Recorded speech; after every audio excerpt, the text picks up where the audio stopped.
श्री स्वामी समर्थ. ओम स्वामिनी आपले निरंतर स्वागत करते. तुम्ही महालक्ष्मीला निरंतर आकर्षित करू पाहत आहात का? तुमच्या हातात आलेला पैसा काही काळापुरताच राहतो का? तो अनाठायी खर्च होतो का? किंवा कुठल्याही कार्यात तुम्हाला यश मिळत नाही का? तर पुढील ही माहिती तुमच्यासाठी आहे. जर तुम्ही या चुका टाळल्यात तर माता महालक्ष्मी निरंतर तुमच्या घरात स्थिर होईल. तुम्हाला सुख, सौभाग्य, आनंद आणि विपुलता भरभराटीचा अनुभव होणार आहे. कोणत्या आहेत त्या चुका? जर तुम्ही टाळल्यात तर निरंतर माता महालक्ष्मी तुमच्या घरावर सुखाचा वर्षाव करते आणि तुमच्या जीवनात आर्थिक संपन्नता, आरोग्य आणि चांगली प्रगती दिसून येते. तर ही माहिती पुढील प्रमाणे आहे. 6:30 ते 7 या संध्याकाळच्या वेळेस जेव्हा तुम्ही इतरांना आपल्या घरातील लक्ष्मी देता, पैसे देता, तेव्हा ते चुकीचे आहे. तेव्हा त्यावेळेस ऐन संध्याकाळच्या वेळेस जेव्हा महालक्ष्मीला सर्वजण आकर्षित करण्यासाठी प्रयत्न करतात, उपाय करतात, तोडगे करतात आणि माता महालक्ष्मीचे नामस्मरण करून तिला आकर्षित करतात, त्यावेळेत व्यवहार करणे टाळा. जितकं शक्य होईल तितकं त्यावेळेस व्यवहार करणे टाळा. तुम्ही पाहाल की तुमच्या आयुष्यात ती सुखद वेळ येत आहे जी तुम्हाला अपेक्षित आहे. घर धनधान्याने आणि वैभवाने परिपूर्ण होत राहील.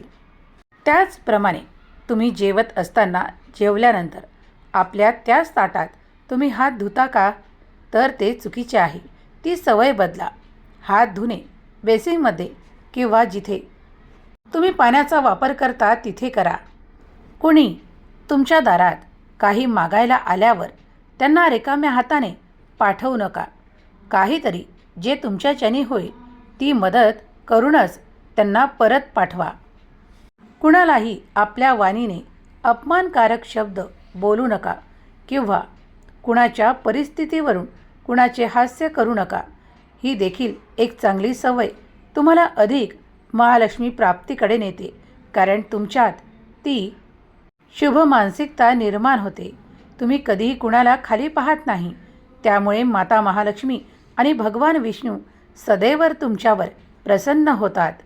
ज्याप्रमाणे रोज आपण माता महालक्ष्मीला आकर्षित करण्यासाठी माता महालक्ष्मीचे स्तोत्र पठण करतो किंवा वाचन करतो, नामस्मरण करतो, देवीला अनेक फुले वाहतो, धूप दीप दाखवतो, त्याचप्रमाणे माता महालक्ष्मीसोबत ती एकटी नाही तर तिच्यासोबत सदैव तिला हवा आहे तो भगवान विष्णूंचा सहवास.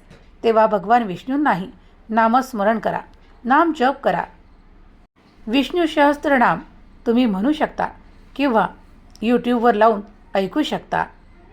हे देखील तुम्हाला लक्ष्मी स्थिर करण्यासाठी एक खूप मोठे महत्त्वाच्या उपायातील एक उपाय आहे. नेहमी लक्षात ठेवा की माता महालक्ष्मी जिथे असते तिथे भगवान विष्णूंनाही स्थान द्या. घरात कुठल्या वेळेस एखादी स्त्री आली असेल, जर ती संध्याकाळच्या वेळेस आली असेल तर तिला हळदी कुंकू देऊन सन्मानित करा आणि तुम्हाला जे काही जमत असेल, मग चहा, दूध असे काही पेय तुम्ही त्यांना ऑफर करू शकता. निदान त्यांच्या हातावर साखर तरी ठेवायची. त्याशिवाय घराबाहेर पडू द्यायचे नाही. आलेल्या व्यक्तीचा मान सन्मान करणे हे आपल्या संस्कारात आहे. तेव्हा या काही गोष्टी नेहमीच पाळाव्या. घरात नेहमी शांततेचे, आनंदी आणि सुगंधी वातावरण ठेवण्याचा, घरात वातावरण प्रसन्न राहावे यासाठी स्तोत्र, मंत्र म्हणा किंवा यूट्यूबवर लावून शांततेत ऐकू शकता. कुणाजवळूनही जर तुम्हाला कर्ज वगैरे हवे असेल तर ते शक्यतोवर मंगळवारी घेऊ नका. आणि कुणाचे कर्ज जेव्हा परतीला द्यायचे आहे तेव्हा ते नक्कीच मंगळवारी परत करा.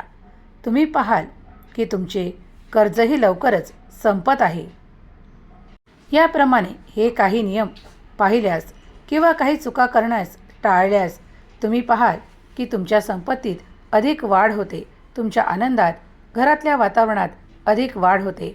माता महालक्ष्मी निरंतर प्रसन्न होते. कुटुंबात शांतता राहणे तितकेच आवश्यक आहे. त्यामुळे काही वादविवाद होत असतील तर ते टाळण्याचा प्रयत्न करा. माता महालक्ष्मी घरातून कधीही बाहेर पडणार नाही. घरात सुखसुविधा वाढत राहतील.